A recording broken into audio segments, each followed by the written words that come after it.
اعوذ باللہ من الشیطان الرجیم بسم اللہ الرحمن الرحیم۔ ناظرین کرام السلام علیکم ورحمۃ اللہ وبرکاتہ۔ انشاءاللہ تبارک و تعالی آج ہم لوگ پڑھیں گے الترکیب کا سبق نمبر 10 جملہ فعلیہ کے قواعد۔ اب تک جو ہے اس سلسلے میں ہم لوگ تقریباً 48 ویڈیوز بنا چکے ہیں۔ انشاءاللہ تبارک و تعالی یہ ہوگا ہمارا پارٹ نمبر 49۔ اب تک جو ہے ہم لوگ تقریباً اس سلسلے میں تقریباً 7 قواعد پڑھ چکے ہیں، اور 4 قواعد کے تحت جو مشق تھی نا، اس مشق کو بھی ہم نے جو ہے وہ مکمل کر لیا ہے۔ پھر اس کے بعد قاعدہ نمبر 5 تا 7 کے تحت جو مشق ہے اس کا آغاز کیا تھا، اس میں بھی تقریباً 27 ترکیبیں ہم لوگ کر چکے ہیں۔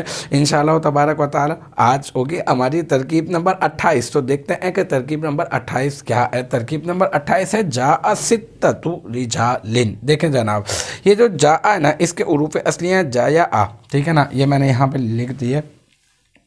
تو اس اعتبار سے یہ اجوف یائی بھی کہلائے گا، کیونکہ عین کلمے کی جگہ پر جو ہے یا آ رہا ہے، اور جو ہے یہ محموز بھی کہلائے گا، کیونکہ یہ لام کلمے کی جگہ پر جو ہے وہ حمزہ آ رہا ہے، تو محموز و لام بھی کہلائے گا۔ تو اس کا بہرحال تعلیل ہونے کے بعد یہ بن جائے گا جا آ، اور یہ یجیء جی ان، یہ ضربہ یضربو کے باب سے آتا ہے، اور یہ ثلاثی مجرد ہے، اس کا معنی ہوتا ہے آنا، اور ستتو کا معنی ہوتا ہے 6، ٹھیک ہے، اور رجالن جو ہے رجولن کی جمع ہے، اور یہ 3 سے لے کر 10 تک کے اعداد، جیسے کہ میں نے پچھلی والی ویڈیو میں بھی بتایا تھا کہ 3 سے لے کر 10 تک کے اعداد 100 اور 1000 جو ہے وہ اپنے مابعد محدود کی طرف مضاف ہوتے ہیں، تو یہ بن جائے گا مضاف، اور یہ رجالین بن جائے گا مضاف الیہ۔ پھر یہ مضاف اپنے مضاف الیہ سے مل کر مرکب اضافی ہو کر بن جائے گا جاء فعل کا فاعل، ٹھیک ہے۔ تو اب بہت اس میں کوئی سمجھنے والی کوئی خاص بات تو ہے نہیں، یہ ستۃ مضاف ہے، اسی وجہ سے اس کے اوپر تنوین نہیں آئے گی، اور یہ جو ہے اس کے اوپر پیش میں ڈال بھی دیتا ہوں آپ کی آسانی کے لیے۔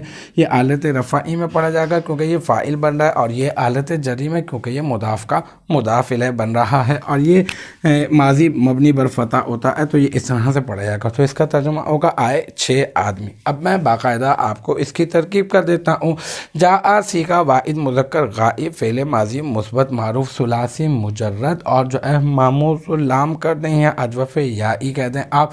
اسباب نصر اضرب یضرب ستۃ مضاف رجال مضاف الیہ، مضاف اپنے مضاف الیہ سے مل کر مرکب اضافی ہو کر جاء فعل کا فاعل، اور پھر جاء فعل اپنے فاعل سے مل کر جملہ فعلیہ خبریہ ہو گیا۔ تو الحمدللہ ہماری یہ ترکیب نمبر 28 بھی اپنے اختتام کو پہنچی۔ مجھے امید ہے کہ یہاں تک کی جو بات ہے وہ آپ کی سمجھ میں آ گئی ہوگی۔ انشاءاللہ تبارک و تعالی نیکسٹ ٹائم اگلی ویڈیو اگلی کلاس کے ساتھ ملاقات ہوگی۔